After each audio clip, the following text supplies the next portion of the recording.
Happy morning, dear children. As you all know, we were doing our lesson number 20, The Wizard of Oz, where we learned about Dorothy and her three friends, those who went to meet the Wizard of Oz, right? But in reality, they found that the Wizard of Oz has no magic powers and he won't be able to help them and fulfill their wishes. Now, the Wizard of Oz has realized that lying or telling lies is a wrong way. Right, dear children? So now what he will be doing? He will be justifying all his lies in front of Dorothy and her three friends. So let's watch the video and understand that why the wizard was lying with the whole town. Okay. So our chapter 21 is about the Wizard of Oz 2, where the Wizard of Oz will be disclosing all his truths of his life and how he became the Wizard of Oz. Fine. So let's watch the video lesson.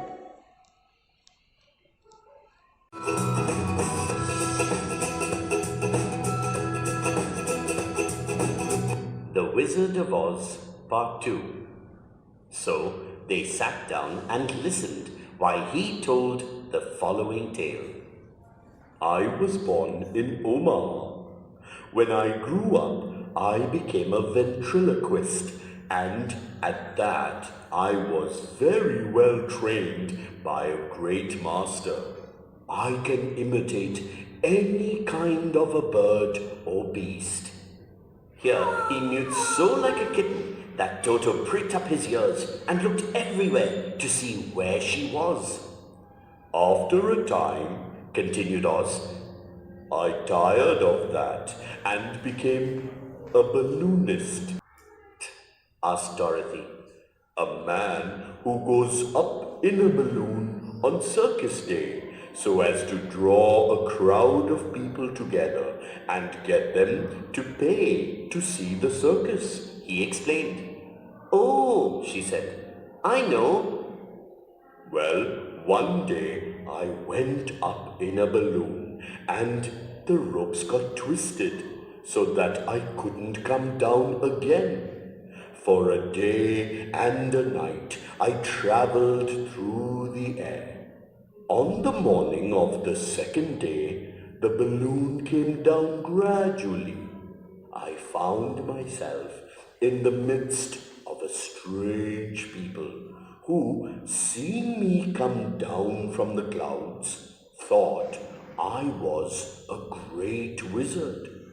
Of course, I let them think so because they were afraid of me and promised to do anything I wished them to. Just to amuse myself and keep the good people busy, I ordered them to build this city and my palace. They did it all willingly and well.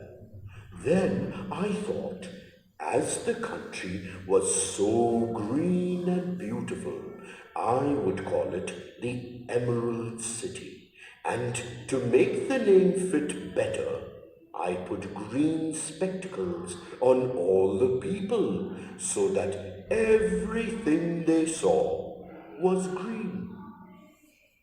But isn't everything here green? Asked Dorothy.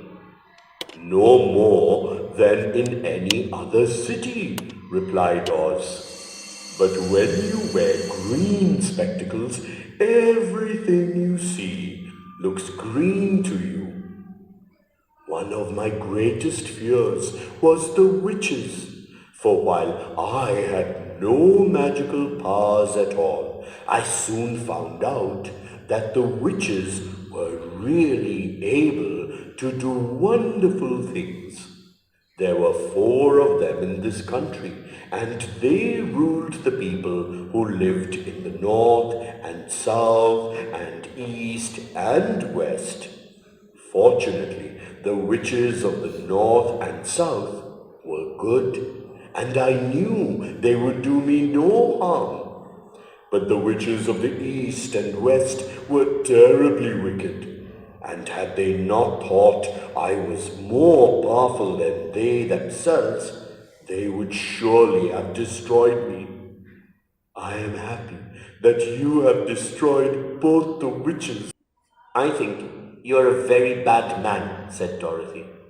No, no, my dear, I'm really a very good man, but I'm a very bad wizard, I must admit.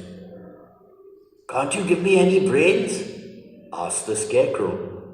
You don't need them. You are learning something every day.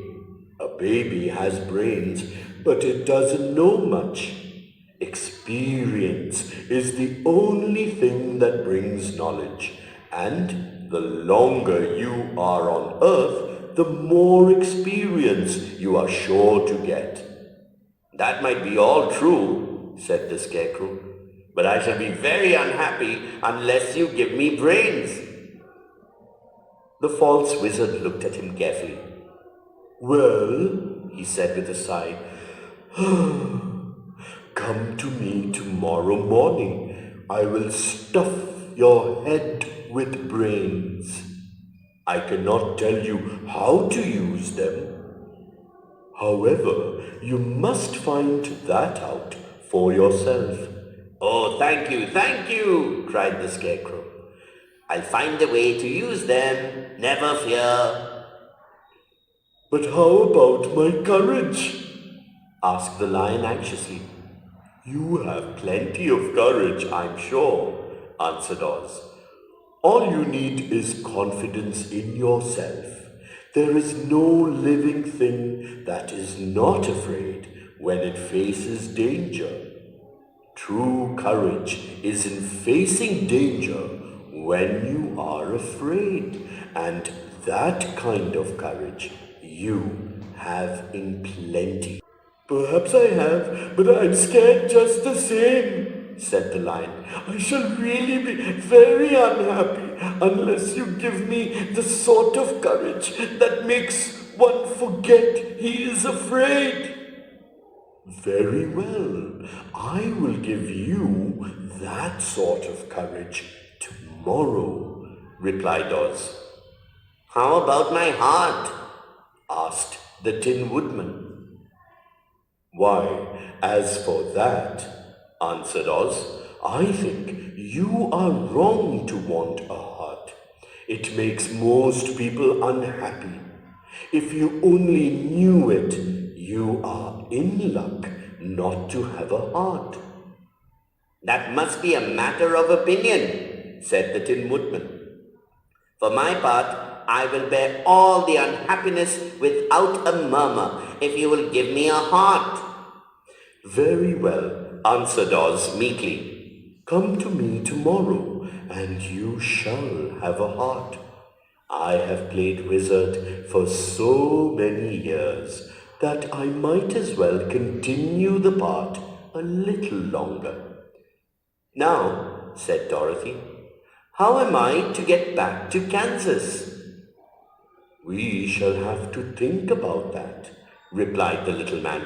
There is only one thing I ask in return for my help, such as it is. You must keep my secret and tell no one I am a humbug. They agreed to say nothing of what they had learnt and went back to their rooms in high spirits.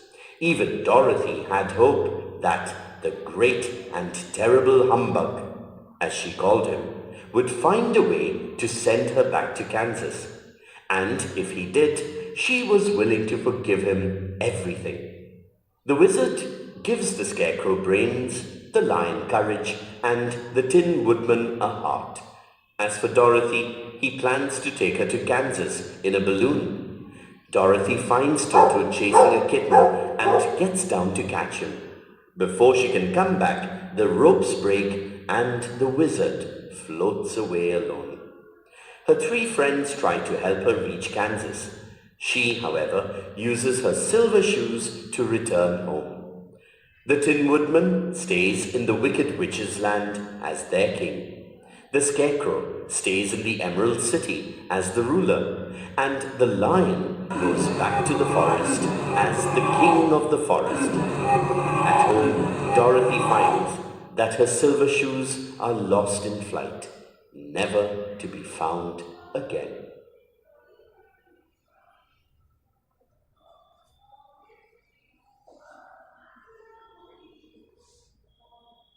Dear children, I hope you all enjoyed the story Wizard of Oz and its magical adventures. We hope that Dorothy has reached her farmhouse to her family safely. Right? Now it's time for your work from home. What if you had magical powers? अगर आपके पास magical powers होते, what will you do with those powers?